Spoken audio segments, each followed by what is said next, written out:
दोस्तों, आज के इस वीडियो में हम आपको बताएंगे कि आखिर किस तरह 400 साल पहले हिंदुस्तान तक तंबाकू पहुंचा।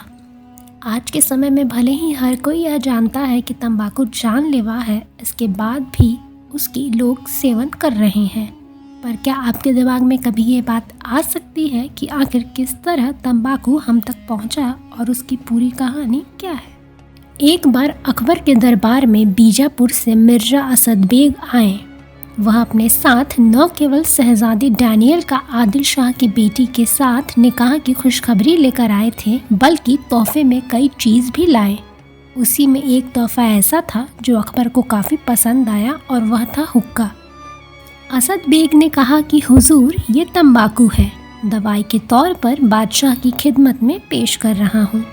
जब असद बेग ने अकबर को ये बताया कि मक्का और मदीना में हर कोई इस तंबाकू से वाकिफ़ है, तो इसके बाद अकबर अपने आप को रोक नहीं पाए और उसने उसे तैयार कर पाइप आगे बढ़ाने को कहा।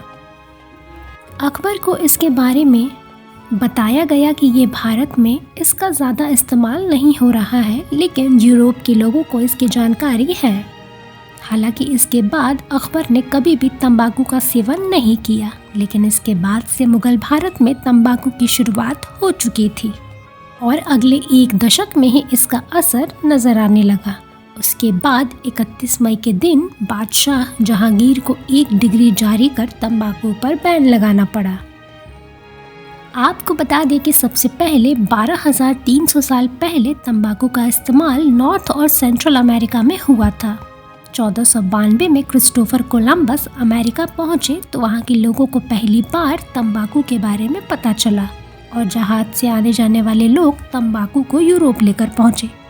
उस वक्त यह दांत के दर्द और चोटों के इलाज में काफ़ी इस्तेमाल किया जाता था और धीरे धीरे यूरोप के लोगों के बीच यह धारणा बन गई कि तंबाकू हर चीज़ का इलाज है।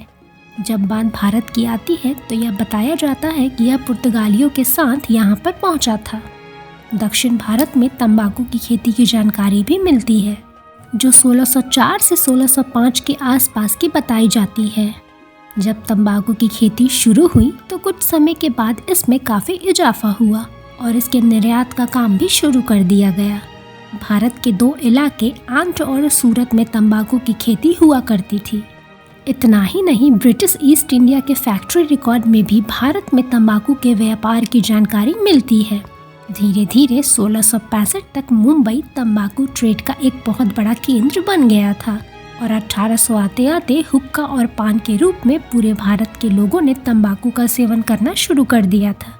जब मुगल बादशाह औरंगजेब का शासन था, उस वक्त तंबाकू टैक्स का एक बहुत बड़ा स्रोत बन गया था और यह बात जानकर आपको हैरानी होगी कि मात्र दिल्ली से मुगल खजाने को तब तंबाकू से 5,000 रुपये प्रतिदिन टैक्स के रूप में मिलते थे।